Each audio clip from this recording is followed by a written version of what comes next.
Di man aawa na kahit ilang beses na hintayang hindi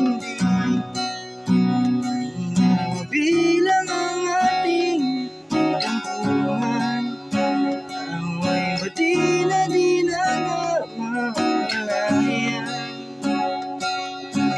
Eto tayo